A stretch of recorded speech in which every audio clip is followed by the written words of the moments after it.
What's up and good morning guys. Welcome sa isa na namang episode ng aking YouTube channel, kung saan today pupunta tayo ng Pasig para umattend sa isang assessment sa TESDA. So tara at samahan niyo ako sa adventure na to. Let's go!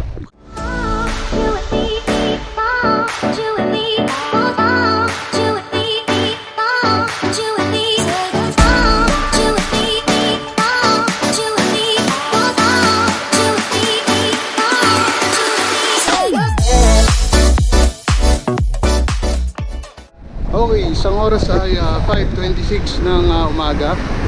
And dito ako ngayon sa Onya Avenue. And dito tayo dadaan papuntang Capitol Commons. So ang assessment site would be doon sa may tawag dito sa tabi ng simbahan ng Pasig. So medyo malayo-layo yung biyahe at mabigat-bigat yung dala natin. Ayan. Ayan. And ayun, rekta lang tayo. Context lang ulit regarding dito sa assessment na gagawin ko. Last September 2023 nag-apply at nag-enroll ako ng housekeeping sa Mandaluyong Manpower Technical and Vocational Center. Nasabi ko lang sa last video. And 3 months yung 3 months yung training, including na yung OJT. Unfortunately yung OJT hindi natin na kumpleto, gawa ng nagkaroon tayo ng slight problem. Tapos yung itong assessment, inaantay namin dapat January pa nitong taon 2024. Kaso nagka-problema sa schedule, kaya ganon. So nagantay kami, nauna na yung batch 2 na mag-ano sa amin, assessment.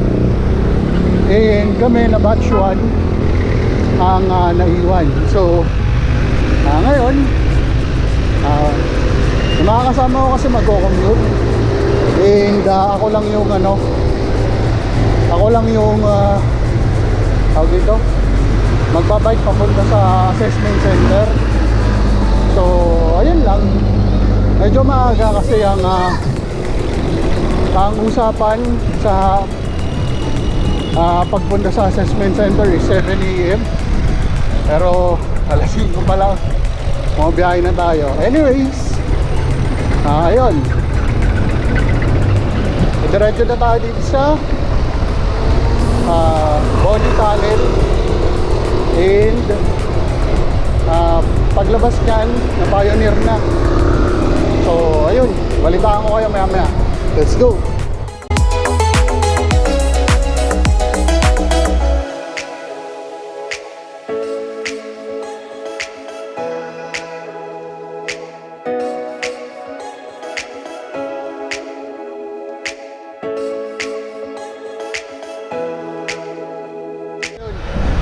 Kalalagpas lang natin sa Jollibee Sheridan. And andito na tayo, diretso na tayo ng papunta ng Capitol Commons. So ayun, medyo may slight ahon lang naman, pero all goods yun. So tara, let's go. Okay, bad news guys, namatay yung ilaw natin, nalobat na dahil dun sa right nung isang gabi na medyo malayo ang ikot.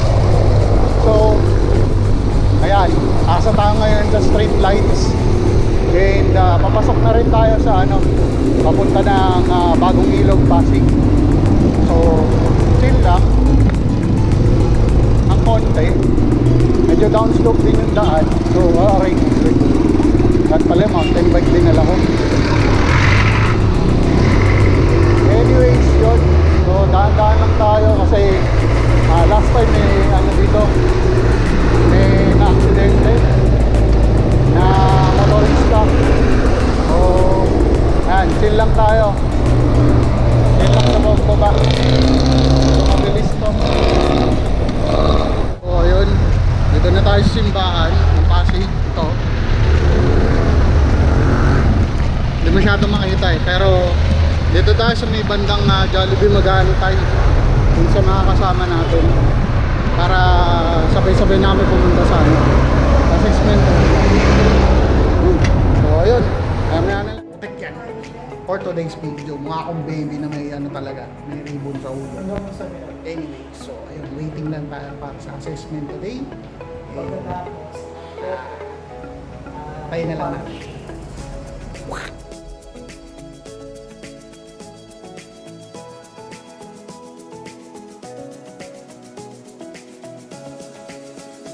Okay, so ayan, uwi na tayo ngayon ng Mandaluyong. And natapos na natin yung assessment. And base dun sa resulta ng assessment ay pasado tayo sa assessment mismo. So may NC2 na tayo ng housekeeping. Ibig sabihin meron na tayong pwedeng ipakita pag nag-apply tayo ng housekeeping sa mga hotels, mga ganyan. Good na nakapasa tayo, and congratulations sa batch namin. So ayun, hiwalay ako sa kanila, sila naka-commute, ako naka-bike. And bago ako dumiretso ng Mandaluyong, bago ako dumiretso ng uwi, meron muna akong dadaanan. So ayun, diretso lang muna tayo sa biyahe. And kita tayo mamaya.